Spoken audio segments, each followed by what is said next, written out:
Assalamualaikum dear viewers, welcome to our YouTube channel, online classes and ETA tricks.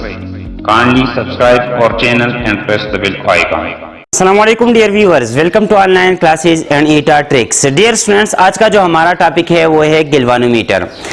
Students, गिल्वानोमीटर क्या होता है? ये एक करंट सेंसिटिव डिवाइस है जो करंट को डिटेक्ट करता है और इसके साथ साथ small value of current of the order of micro ampere उसको मेजर भी करता है। अब डियर स्टूडेंट्स, जब हमारे पास लार्ज करंट हो तो उसके लिए क्या होगा? लार्ज करंट के लिए हम यूज करेंगे a modified form of galvanometer which is called ammeter. लेकिन यहाँ पे जो गिल्वानोमीटर है इसकी थ्रू हम क्या करते हैं? इसकी थ्रू हम करंट को डिटेक्ट करते हैं और small value of current of the order of micro ampere उसको मेजर करते हैं। तो डिफिनीशन इसका हमारे पास क्या आ जाएगा? It is an electrical device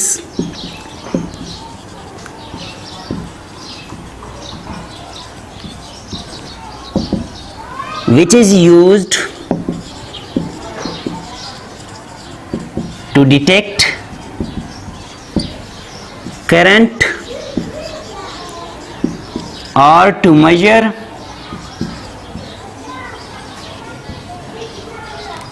small value of current।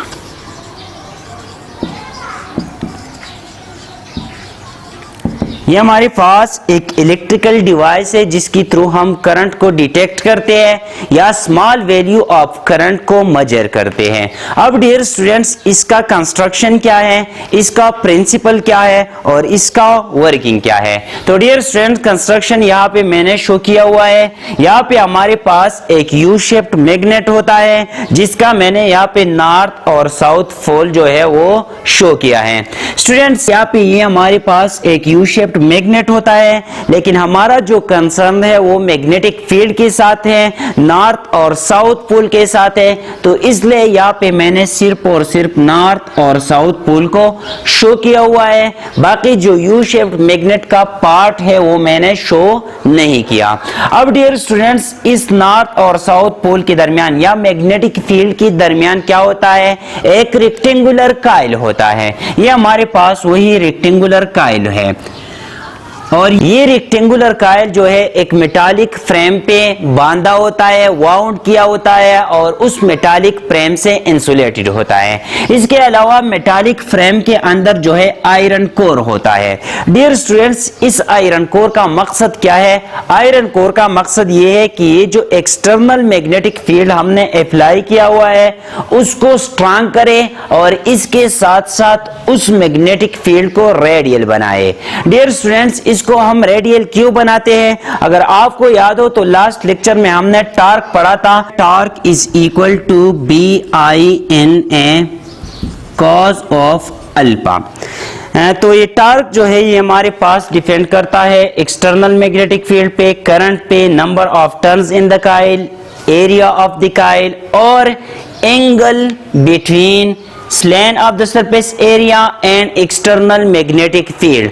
तो डियर स्टूडेंट्स, इसको रेडियल हम इसलिए बनाते हैं ताकि हमारे पास जो एंगल आ जाए वो जीरो हो जाए और टॉर्क हमारे पास मैक्सिमम आ जाए। BINA cos of 0 is equal to 1। यहाँ पे टॉर्क हमारे पास मैक्सिमम आ जाएगा BINA। अब डियर स्टूडेंट्स, यहाँ पे एंगल कैसे जीरो हो गया? यहाँ पे इसका मैंने टॉप व्यू शो किया हुआ है। ये हमारे पास वो सिलेंड्रिकल आयरन कोर है और यहाँ पे ये हमारे पास एक्सटर्नल मैग्नेटिक फील्ड है जो रेडियल है। इसको हमने रेडियल क्यों किया हुआ है? ताकि हमारे पास जो टॉर्क आ जाए वो मैक्सिमम हो।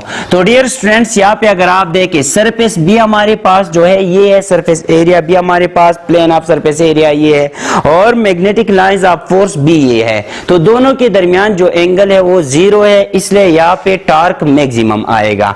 अब डियर स्टूडेंट्स, इसके अलावा कॉइल के साथ यहाँ पे करंट लीड्स होते हैं जिसको हमने यूज करना है फॉर करंट। हमने करंट के जो दो टर्मिनल है या हमारे पास हमने यहाँ पे दो टर्मिनल्स कनेक्ट करने हैं और उस सर्किट में हमने करंट डिटेक्ट करना है कि सर्किट में करंट है या नहीं है। डियर स्टूडेंट्स, इसके अलावा यहाँ पे एक स्पाइरल शो हो रहा है। स्पाइरल क्या है? स्पाइरल का मकसद क्या है? स्पाइरल का मकसद ये है कि जब इस कॉइल में टॉर्क प्रोड्यूस प्रोड्यूस होगा तो ये डिफ्लेक्ट होगा।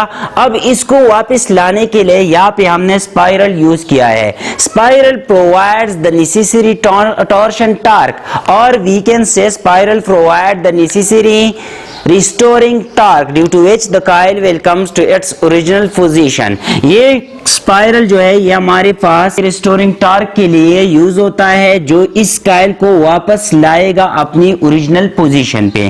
तो डियर स्टूडेंट्स इसका हमारे पास कंस्ट्रक्शन क्या हो गया। कंस्ट्रक्शन में हमारे पास है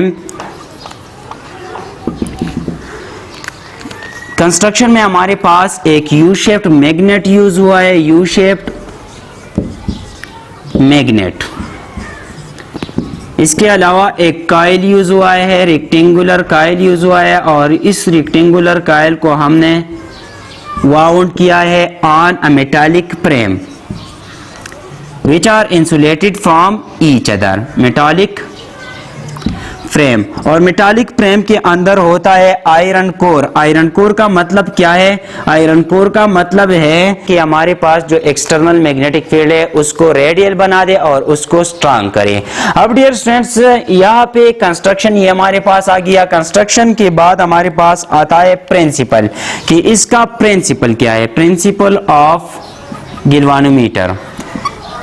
स्टूडेंट्स गिल्वानोमीटर का प्रिंसिपल ये है कि जब हम एक करंट कैरिंग कॉइल को मैग्नेटिक फील्ड में रख देते हैं तो उस करंट कैरिंग कॉइल में टॉर्क प्रोड्यूस होता है। यहाँ पे हमारे पास कॉइल है, इसको जब हम करंट दे देते हैं तो यहाँ पे इसमें टॉर्क प्रोड्यूस होता है। सो हमारे पास प्रिंसिपल आ जाएगा a current carrying coil in a magnetic field experienced a torque. A current carrying coil in a magnetic field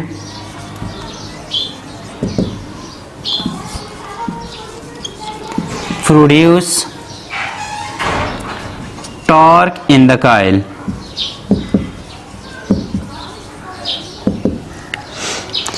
अब डियर स्टूडेंट्स यहाँ पे अगर आप देखें जब इसमें टॉर्क प्रोड्यूस होगा तो वो टॉर्क किस चीज के बराबर होगा। वो टॉर्क इक्वल होगा BI/N/A जो यहाँ पे मैंने शो किया हुआ है। यहाँ पे cos अल्फा 1 के बराबर है क्योंकि अल्फा जो हमारे पास है वो 0 है। टॉर्क आ गया BI/N/A। यहाँ पे अगर आप देखिए ये एक्सटर्नल मैग्नेटिक फील्ड जो है ये कांस्टेंट है। यहाँ पे ये N जो है ये B कांस्टेंट है और ये एरिया जो है ये B कांस्टेंट है। सिर्फ और सिर्फ हमारे पास जो वेरिएबल है वो है करंट जो हमने देना होता है।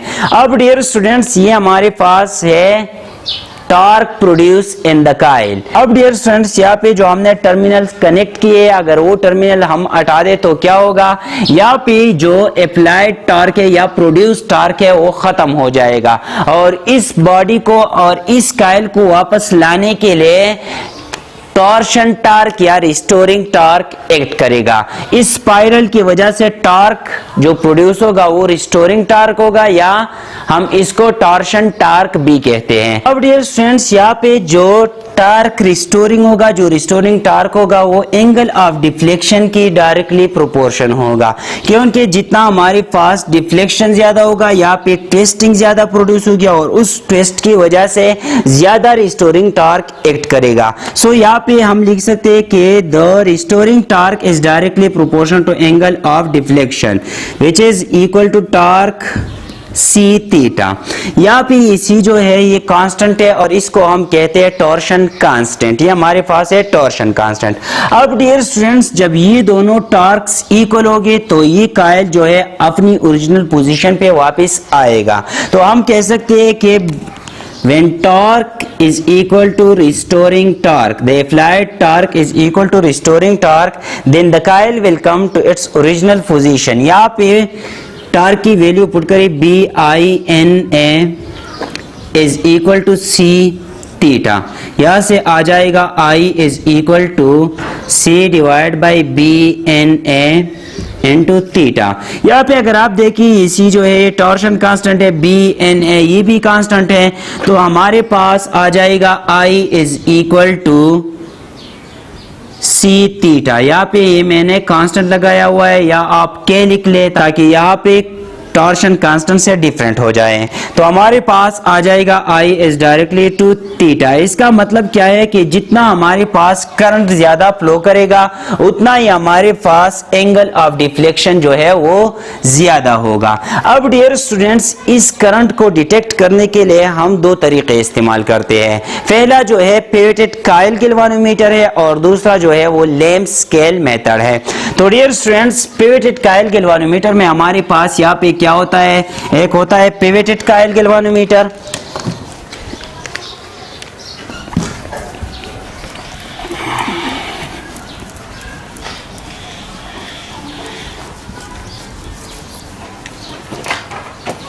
एक होता है pivoted coil galvanometer.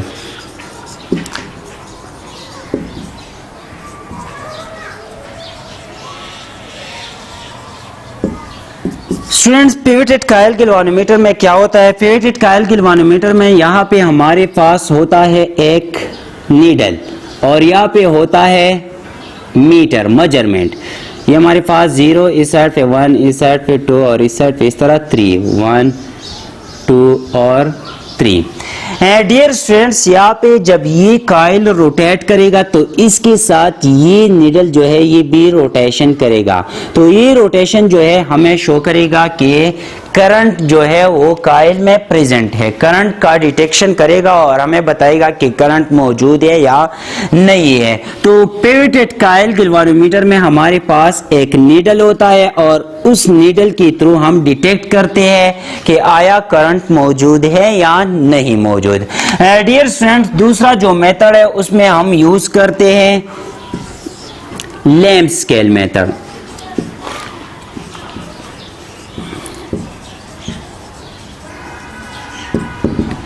Lamp scale method से मुराद क्या है कि यहाँ पे हमारे पास एक लैंप होता है या हम कह सकते हैं कि एक लाइट सोर्स होता है।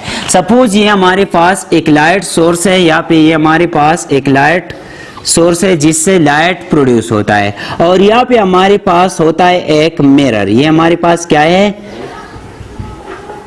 मिरर है। डियर स्टूडेंट्स, यहाँ पे जब लाइट आएगा तो इस मिरर पे जब इंसिडेंट होगा तो इस मिरर से लाइट जो है रिफ्लेक्ट होगा और यहाँ पे हमारे पास लाइट शो करेगा कि करंट मौजूद है या नहीं है। अब डियर स्टूडेंट्स, जब ये रोटेशन करेगा तो एंगल ऑफ इंसिडेंस चेंज होगा। जब एंगल ऑफ इंसिडेंस चेंज होगा तो उसके साथ एंगल ऑफ रिफ्लेक्शन भी चेंज होगा। तो सपोज यहाँ पे इसने रोटेशन स्टार्ट किया हुआ है तो हमारे पास जो लाइट आएगा वो एक और एंगल पे यहाँ पे इंसिडेंट होगा और एक और एंगल के साथ रिफ्लेक्ट होगा। तो ये लाइट जो है ये हमें शो करेगा कि करंट मौजूद है या नहीं है। पहला था हमारे पास पिवटेड कॉइल गैल्वेनोमीटर, दूसरा था lamp scale method. Dear students, ये था आज का हमारा लेक्चर। अगर किसी पॉइंट की समझ नहीं आई हो तो आप कमेंट बॉक्स में पूछ सकते हैं। Thank you all.